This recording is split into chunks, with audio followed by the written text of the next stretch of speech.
Set I'm free, y'all. Set I'm free, y'all. Set I'm free, y'all. Yes, I am. Set I'm free, y'all. Set I'm free, y'all. Set I'm free, y'all. Ooh. Yes, I am.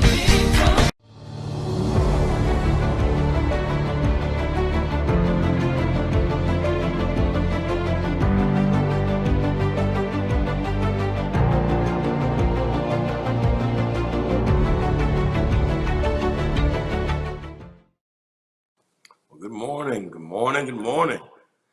This is the day the Lord has made, and we're here to rejoice and be glad in it.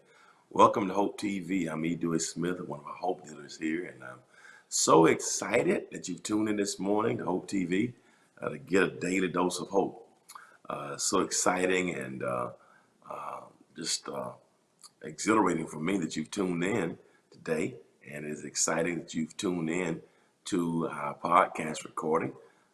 Today we're dealing with a deeper dive, and we've missed you here, deeper dive. We've taken a couple weeks off through the travel schedule, but we're live today, and I want you to drop in or drop a line and call a friend, call a neighbor, and let them know that Deeper Dive is live on this Friday, November 19th. So good to have you here with us, and why don't you drop us a line and let us know the city, the state, and the country from whence you're viewing. We take your viewership very seriously here at Hope TV, and I'm grateful and certainly appreciative to each of you for being a part of the Hope TV community today. So very exciting to have you with us. So drop a line to a friend and let us know if you're watching. You drop us a line while you're watching. Let me know the city, state, country from which you're viewing. Go ahead and do that now, and it will mean the world to us. And everybody who's watching today, whether it's Apple TV or Roku, Twitch, Amazon Fire TV. We've been very excited to see that our Twitch numbers are growing. And we got the analytics, and the Twitch numbers are rising, fast rising. I'm excited about that. Good morning, Sean. Glad to have you with us. And Amazon Fire TV, of course, Facebook is here with us this morning. Sean is already reporting in. YouTube, I'm sure, is coming along as well. And of course, Twitter and Instagram, of course. Good morning, Lily from Atlanta. Blessings to you. We also have those who are watching through the E. Dewey Smith website, edeweysmith.org, the House of Hope Atlanta website. and of course, the Hope TV, HTV Now. So whatever platform you're streaming through, welcome. We're excited to have you here with us. We're doing a deeper dive, which is a great conversation. It's a kind of theology conversation, and kind of pushes, some of the limits of things that we probably wouldn't talk about on a Sunday morning, a little bit from a theological perspective. And so we've been doing theology the first since we started Deeper Dive. And next year we got some even greater plans for Deeper Dive to make it even more comprehensive. So I'm excited that you're here, and we're blessed to have you here with us. Everybody who's with us, we want to remind you that we're doing in-person worship this Sunday at our new West Point location, the House of Hope West Point. It's in Winston, Georgia, in Douglas County. Good morning, Camellia, and so good morning, Tina, Newcastle, Delaware. And so that new location is in Douglas County, so it's near Douglasville, about 15 minutes from Carrollton, West Georgia University. Hello to everybody who's coming from West Georgia. Of course, we have Villa Rica, Dallas, Georgia, Douglasville, Fairburn, Smyrna, Powder Springs. So everybody, Mableton, Austell. So everybody who's in that area, come on, you're welcome to worship with us this coming Sunday for our in-person worship. And so if you want to attend, it's WPA. You can text the WPA, WPAT, West Point at 11:30.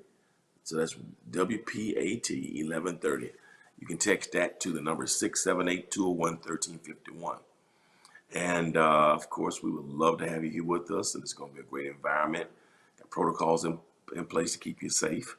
And so we're meeting twice a month on the first and third Sundays right now, just to give us time to make sure that we're getting acclimated back smoothly. So if you want to come and be a part, I think we have some more space available at the West Point location. That's WPAT 11:30. That's West Point 11:30.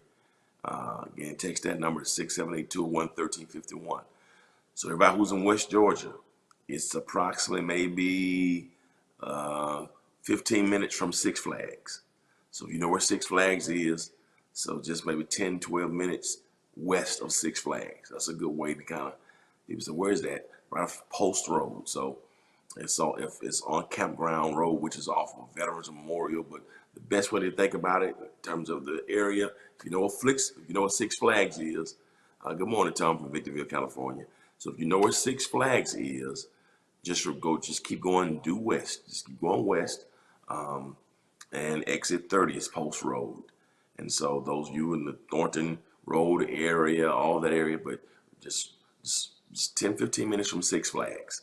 And so everybody in Atlanta and Georgia knows what Six Flags of Georgia is. So you go to Six Flags as a kid, all the screen machine, the rides, and the fun of the Six Flags amusement park, just about 10, 15 minutes from Six Flags.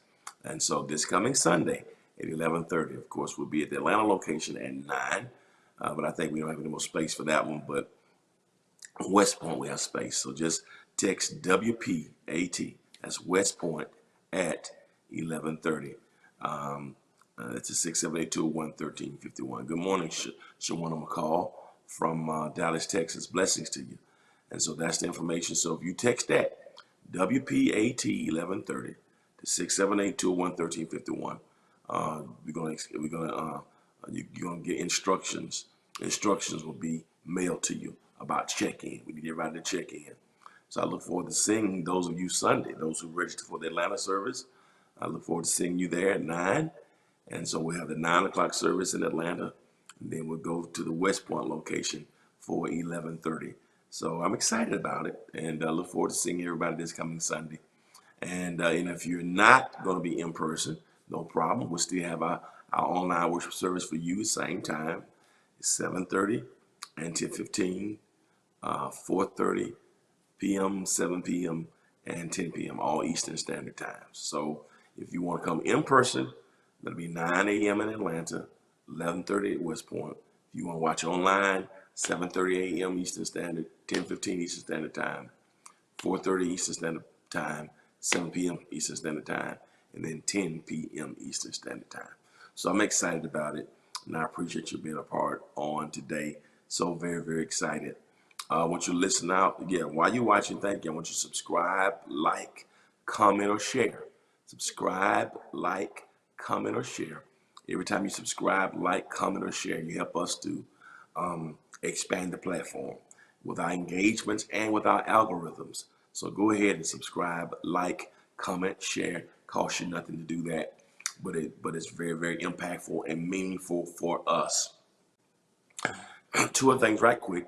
So of course, in-person worship this coming Sunday, and we'll be back again on December the 5th for in-person worship. So we only have two more in-person worship opportunities after Sunday for the year. First Sunday in December, third Sunday in December. We're getting acclimated back and want to give ourselves time through the holidays if we have to do any contact tracing. So just to just kind of acclimate this and ease back into our regular schedule. This coming Sunday, we're celebrating 145 years as a church. The Atlanta location is our 145th anniversary. In May of 1876, was this church organized, House of Folk, Greater Travelers Rest. And so we'll be celebrating that Sunday. And so I'm thankful for everybody who's going to be a part. And God has been doing some great things through Hope TV in this time, and also even through the music ministry and through my music endeavors. We started a record label, and you're aware of that. And that music is doing very well. I released my first solo project, A Long Time Dream, and that project has been number 3 on the top selling gospel albums chart for 3 weeks since it was dropped a month ago. And we give God praise for that. So this is our 3rd week in number 1. It's the number 1 current gospel album on the charts. So we're excited about that, and we give God praise for that. And then the single "Your Presence Is a Gift" this week is number 21 with gospel airplay, and so it's rising, and it was the most added song to gospel radio last week, and we're excited about that. And that's on Billboard, and so the most added Pebble Street Records, as you see that. So God is good, and it's just growing. And it's number 21 on Billboard for this week. And so Your Presence Is a Gift. So I'm excited about that. While I'm on that right quick, this Sunday, we're going to be announcing pre-orders for my Christmas EP. You heard me right. Not only did we just drop that in October, but we've been working hard. As you can kind of hear my voice, guys. We've been working hard, and we have a Christmas EP that's going to get you in the Christmas spirit. We're doing this as a fundraiser to help our Tabitha's House. Some of you don't know this, but we started a nonprofit called Tabitha's House, which is a nonprofit of our ministry that is geared on helping to empower and to remove young girls from human sex trafficking. So we're one of the few churches in the nation that has 2 residences where we house young girls ages 11 through 16 who've been victimized by human trafficking. We started this nonprofit several years ago, and we're excited that we've helped to rescue over 100 young girls out of human trafficking. And so we provide them with clinical evaluations, detoxifications. Our goal is to produce complete and healed and independent young women who can go and, even with their difficult stories, be used by God as vehicles and conduits of empowerment for our community. So I want you to keep our Tabitha's House in your prayers. And so this Christmas EP is called Let Praises Ring. You'll hear about it this coming Sunday. It's one of the ways that we want to do some year-end fundraising for Tabitha's House. And so this Christmas EP, you may be pre-ordered on Sunday. It'll be available in 2 weeks on all digital platforms, December the 3rd.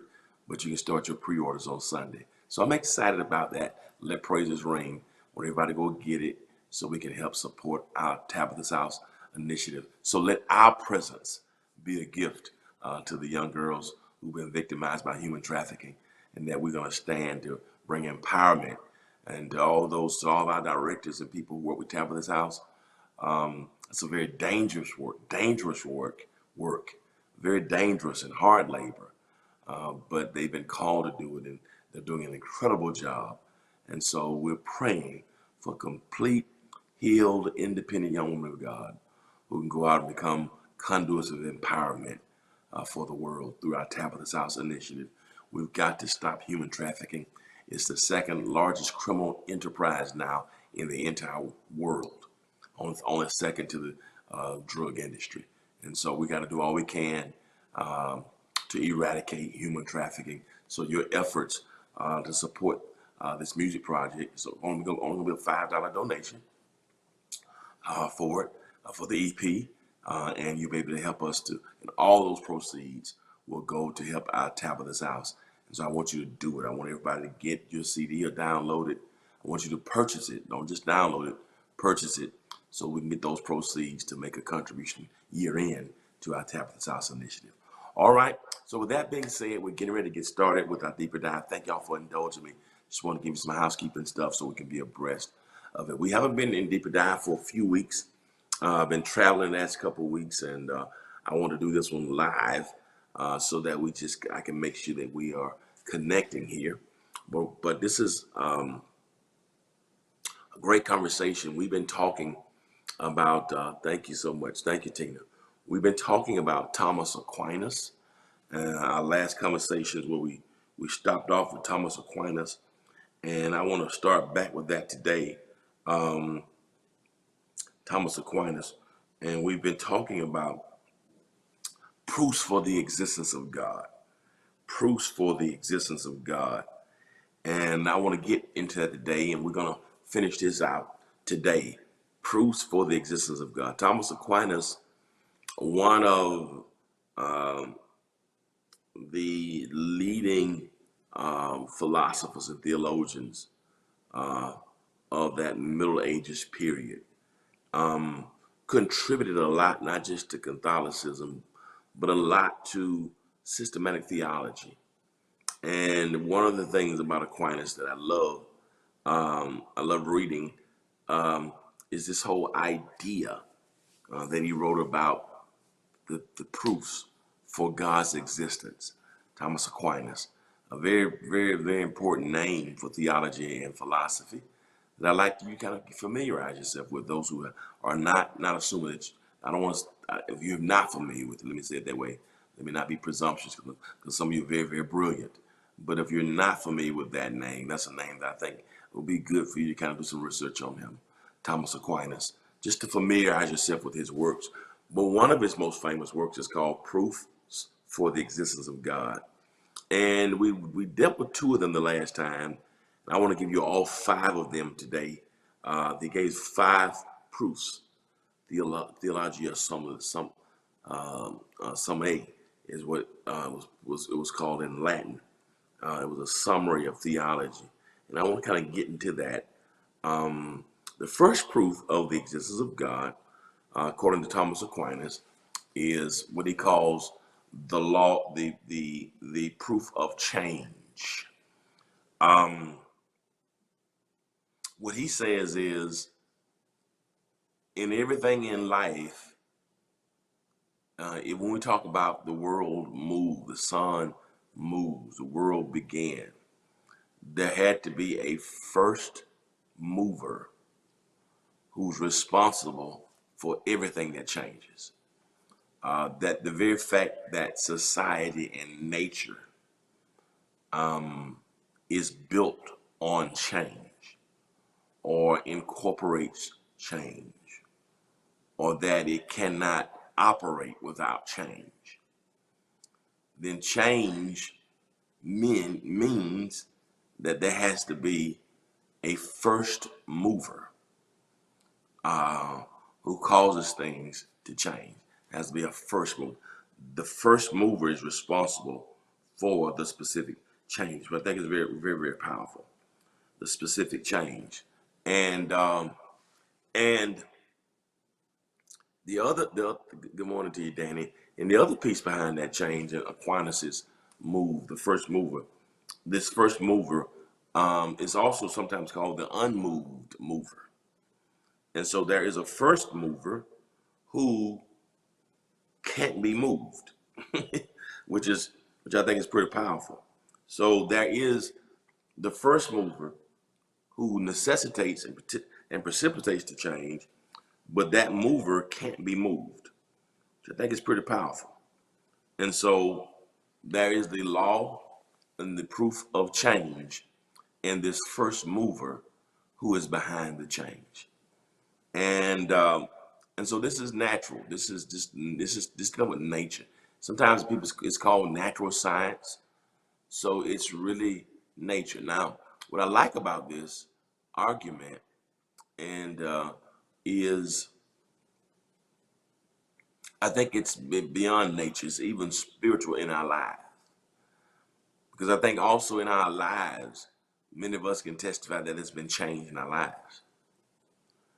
And I don't want to sound preachy here because this is deeper dive and this is supposed to be theology.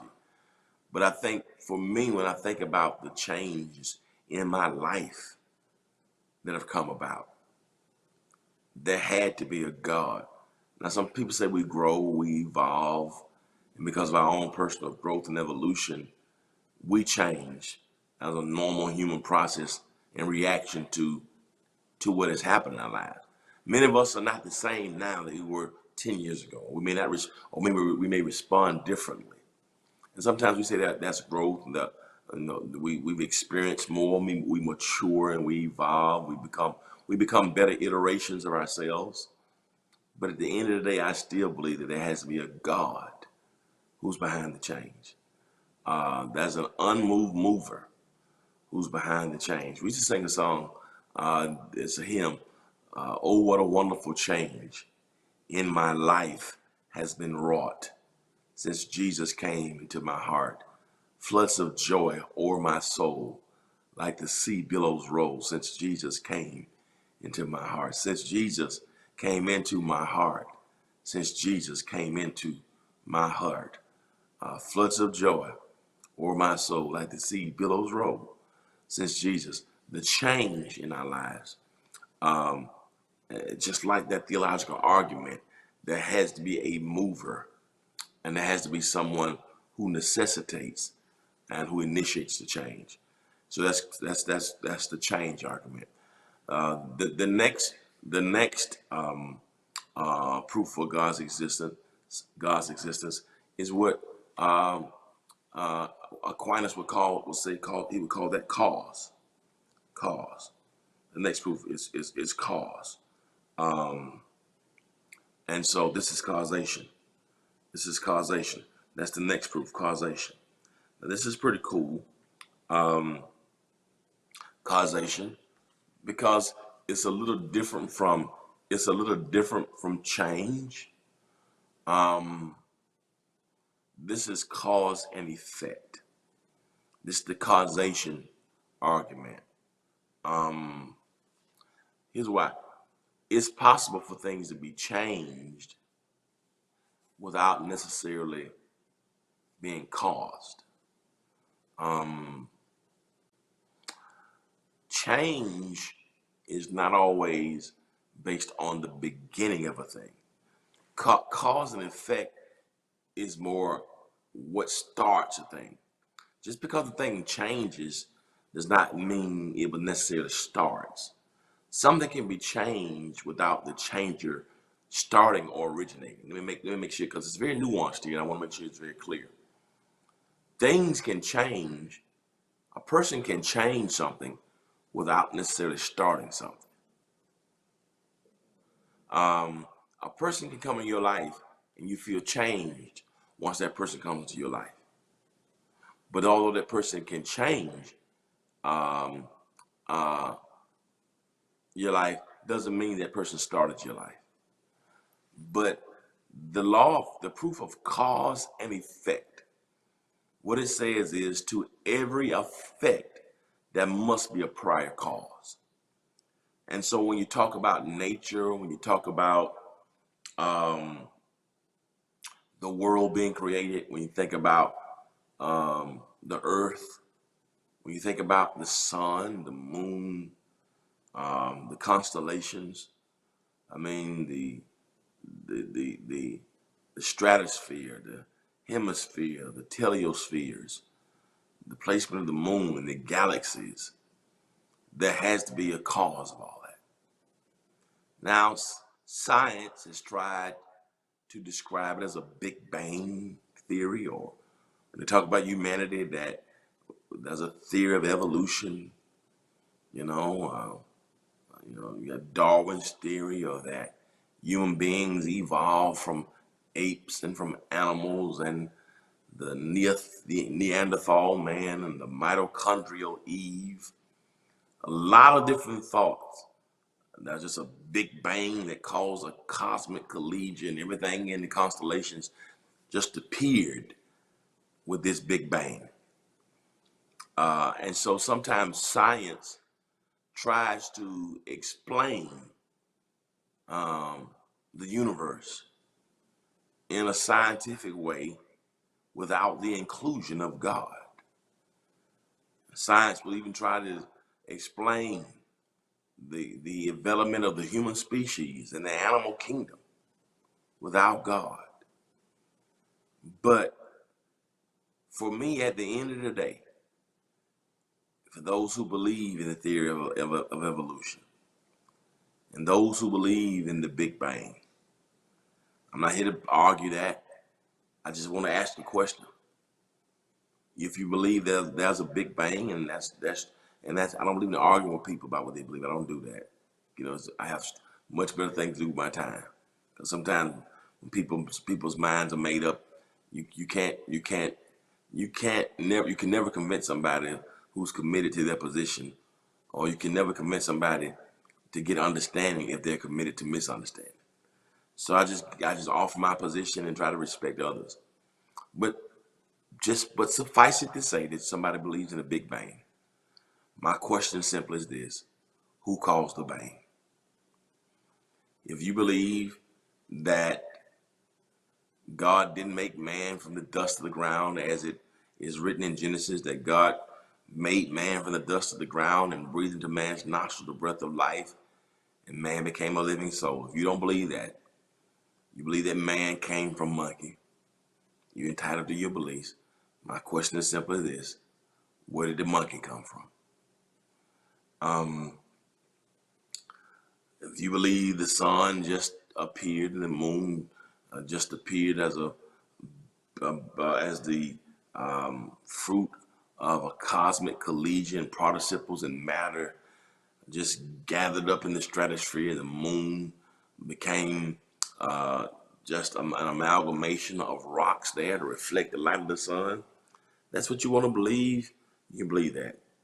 But I still believe in the beginning, God created the heavens and the earth. And I try to say to our students who are in college or in high school, when you go to these, science courses to get a grade, learn the theories. Learn what they're saying. You have to understand, explain the Big Bang, explain the theory of evolution. It's okay. Explain how they say the human species came into being. Explain that. Don't go be a rebel without a cause. Go get an A out of the class. But once you've learned what they said about the Big Bang, and once you've answered based upon what they've taught in the textbooks, at the end of the day, you put that textbook down and you pick up your book, and you remember it simply: in the beginning, God created the heavens and the earth. And the earth was without form, and darkness was upon the face of the deep. And the Spirit of God moved upon the face of the waters. When they talk about man came from monkey, you can ask the question: well, if man came from monkey, why did man stop becoming monkey? When the last time a monkey produced a man? And they try to draw parallels between the human kingdom and the animal kingdom. That's fine. But what caused monkey to stop producing man? If man, who changed it? Who stopped it? Who caused it? I just believe that God said in Genesis 1:26, and God said, "Let us make man in our image and after our likeness." So for me, there has to be a To every effect, there must be a prior cause. And for me, that's not some scientific um, chart. That's not some scientific data or presupposition. For me, in the beginning, I believe that as scripture declares, that by faith we believe that the world was framed by the word of God. The reason why the sun and the moon are up there without a rope or a chain or a ladder, because when God said, let us, and let there be light, his voice broke through the silence of the not yet universe and declared that. That's why it's still there. That's the sun is there because God lit it one time, and it's never gone out or never been to a repair shop because God did it. They say that this earth and the universe has been there for billions of years and stars appeared. How did the stars get there? I believe God lit them one time, and God put bulbs in the stars and have caused them to twinkle for billions of years. I believe that. Don't understand all the nuances of how it's there, neither does science. Science is man's best attempt to explain in earthly or scientific terminology what has happened in the universe. But for me, there has to be a cause to every effect. Winter, as long as the earth remaineth, there's going to be seed time and harvest because God is God. And I just believe that. And so there's the change argument, there's the causation argument, but then that's what he calls the argument of contingency and necessity. The cause of contingency and necessity. What is that argument? Basically, contingent and necessity is that there has to be. We talk about the different types of arguments. We talk about the it's called the teleological argument. Sometimes it's called, but contingency and necessity carries the idea that there's a time for every being, and that that when you look at nature, that there's some things that exist because there was a purpose for them. Some things came to be, and some things don't. Some things come into being, some things go out of being. That every being is a contingent being, and that even that being exists in time, and that it's possible that there was a time when nothing was in being, when nothing. So, say for instance, there was a time when there was no need for beings. That's one thing I like about creation. When you think about the first days of, according to Scripture, God doesn't make man until the sixth day of creation, according to Genesis. And then on the seventh day, God rested. Now, what that means is there was a time when no human beings existed, and so initially God created the world without humanity. So there was a time when our beings, human beings, didn't exist. But then God in time put humanity in time, and so therefore we are contingent beings.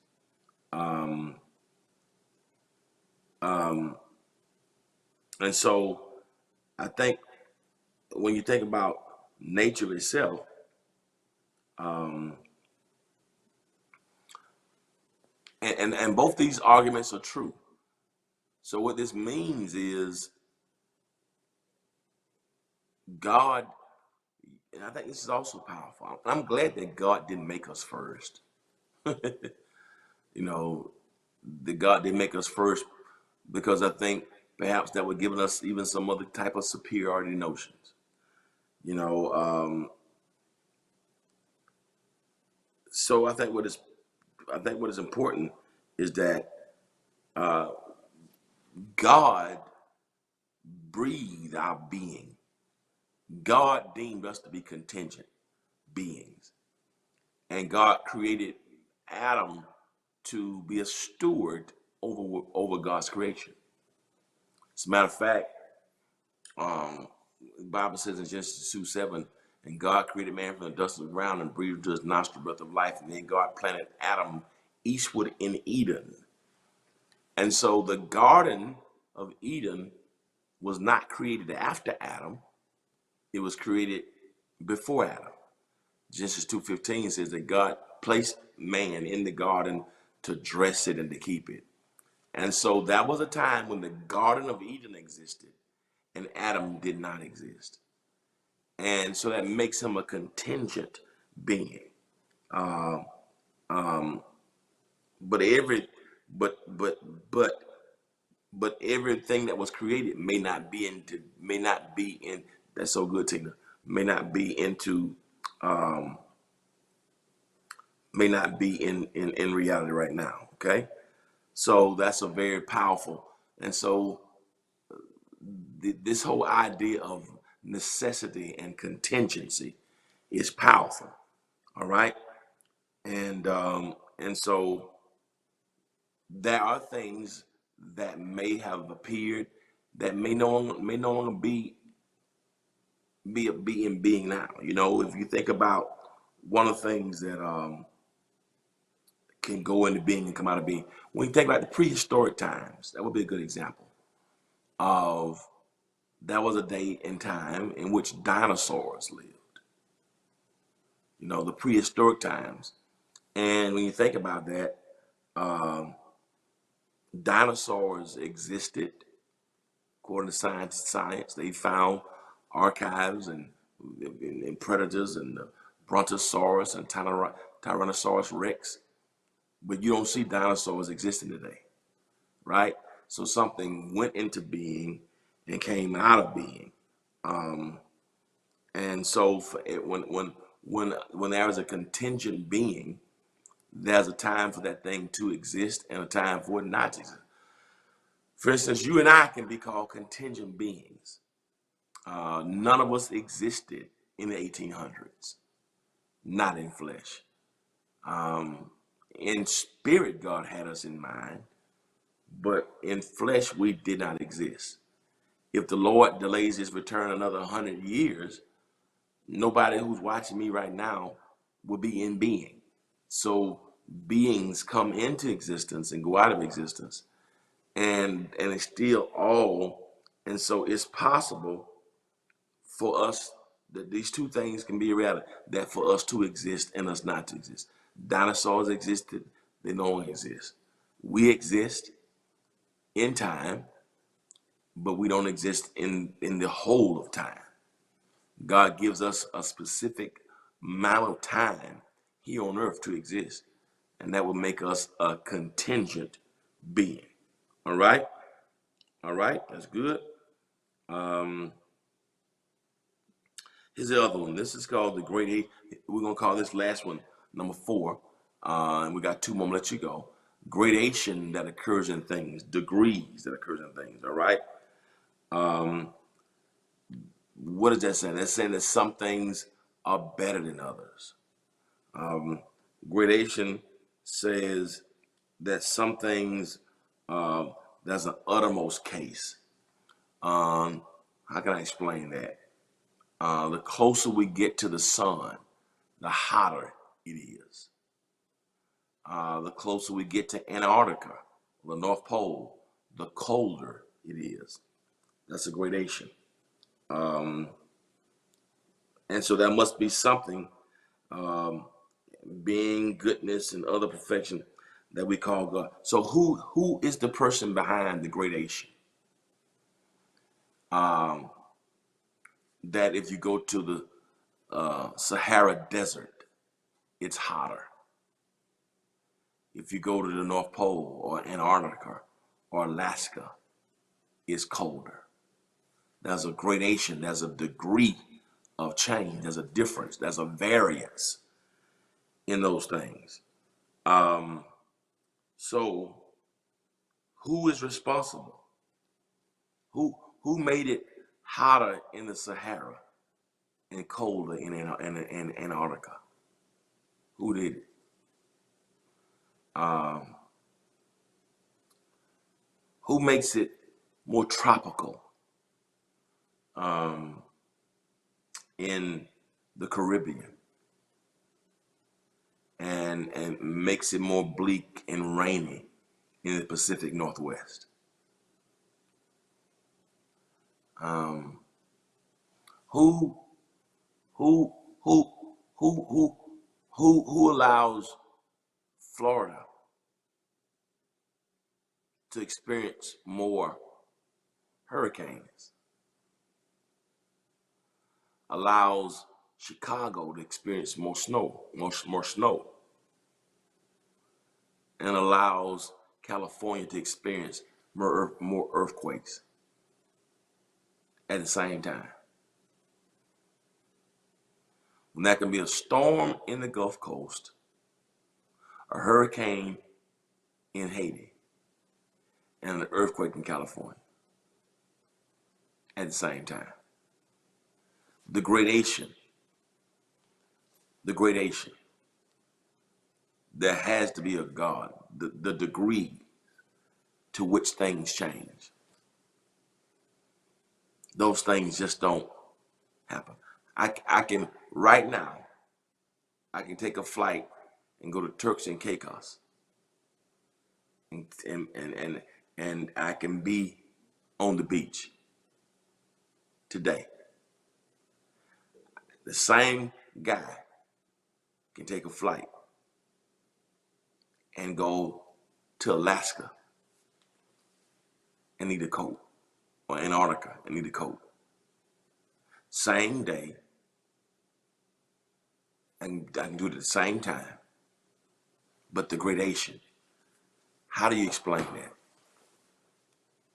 You try to explain it scientifically, location, all these other things, and you can come up with all the different meteorological and climatic hypotheses that you want. At the end of the day, the gradation for me is because there is a God. Point, the blank, and the period. All right? And here's the last one. The last one is called, we're going to call this one the governance of things, or it's called the teleological argument. The teleological argument. Okay? It's called the design. All right? All right? The design. The design. Let me give an example of this. Is called, sometimes it's called the governance of things. People, when people look at the world, there's another argument. You got the teleological argument, the ontological argument, the cosmological argument, and I wish I could have given you those today. I'll give them to you next week, so you can have the technical names for each one. The cosmological, that is with the cosmos. The teleological argument, that's the governance of things. The ontological argument. So I'll give you those names next week. But let me just break it down for you today before I let you go. The teleological argument, there's another term we call intelligent design, that typically is used for how intelligently the world was designed. It's called intelligent design. I didn't want to make this too complicated, but let me talk about the teleological argument, or the governance of things. It kind of deals more with natural law. Let me give an example of the governance of things. This is the teleological argument. Here's a good description of that argument, or a good way to explain this argument, this proof. The natural body. Okay, how our bodies, were made. Um, um, When you think about how our body was designed, here's one thing about God. God creates the world with systems. It's amazing. When you study science, there are different systems in science. But even the body it's described with systems.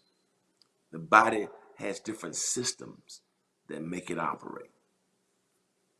The heart was the limbic system, and the different systems, okay, that comprise the human body. How do these systems work? And there are natural systems that don't have a brain. Um, if you cut yourself, one of the first things that happen is blood flows to the area of the cut. Blood doesn't have a brain, but blood flows to the area of the wound. How does blood know how to flow to the area of the wound when blood has no consciousness? At a certain amount of days, the skin, if the dermis or the epidermis have been penetrated through a wound or a cut, blood flows there. The skin knows how to scab itself. The skin doesn't have a cerebral cortex or thalamus or hypothalamus. No consciousness is in the skin, but it naturally knows how to scab itself. When you eat food, it goes down the throat, esophagus, into the gastro area. Knows how to separate itself. Liquids know how to come out as urine. Food knows how to come out through the colon or through the body as excrement, defecation. Food has no brain. How does urine know how to come out as urine, and food knows how to come out as excrement? How do your bowels know how to move? And they don't think. There had to be something. How does blood know how to flow?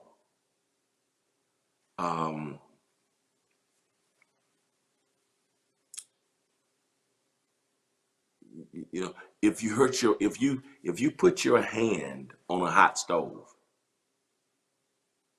your hand won't know it's hot unless your brain sends a signal to your hand to say it's hot. How does it know how to do that? How does it know how to do that? There is a teleological argument. There's a governance of things. Something is behind all of that causes it to work. Are you listening to me? Something is behind all of it that causes it to work. Who is it that causes it to work? There must be some, here's what we call, there has to be an intelligent being. Woo! Intelligent design. There has to be an intelligent being behind all these things. How does the moon know how to rotate around the sun? The moon doesn't think. The moon doesn't have a brain. The moon is just a big piece of dead rock, but it knows how to rotate. How does it do that? Water comes to earth, goes back and evaporates in the clouds to keep coming down. How does it know how to do that? How does the grass know and the leaves know when to turn green? And knows when to brown itself and take a break. Grass doesn't think. Grass doesn't have consciousness. How does it do that? There had to be something that designed it to govern it. It's the teleological argument. It just knows how the eye works, how the ears take in sound, with no mind, with no brain of its own. It does it by design.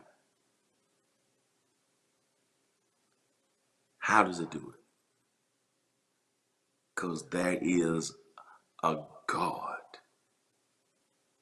who is in control.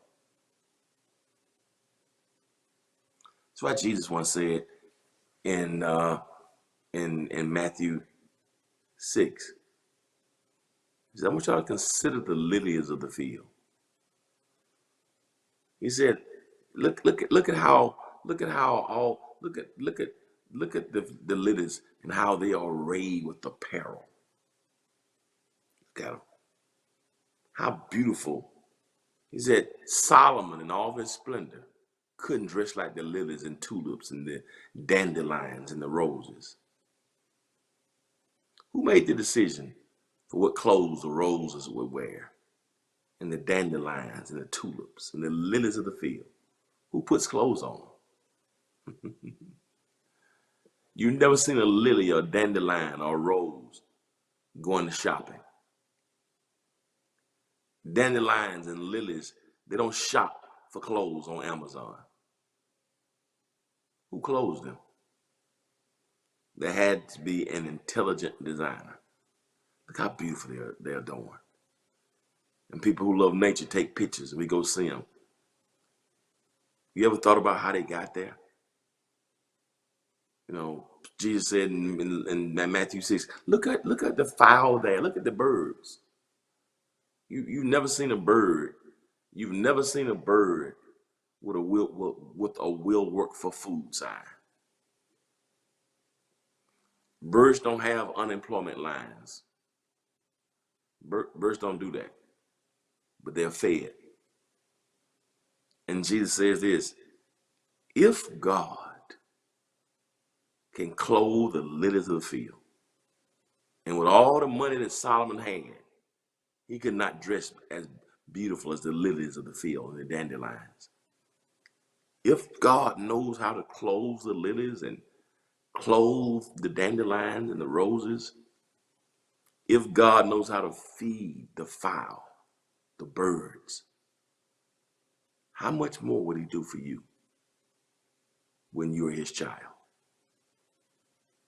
There is a God who has uniquely and wonderfully made us. We're wonderfully created in the image of God. Our very bodies. Someone once did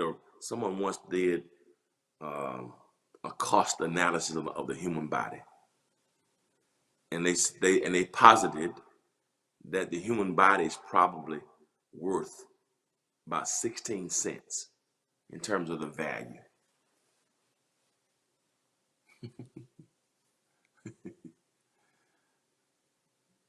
Now, because people are buying body parts, but they're saying the worth and value of how it's designed.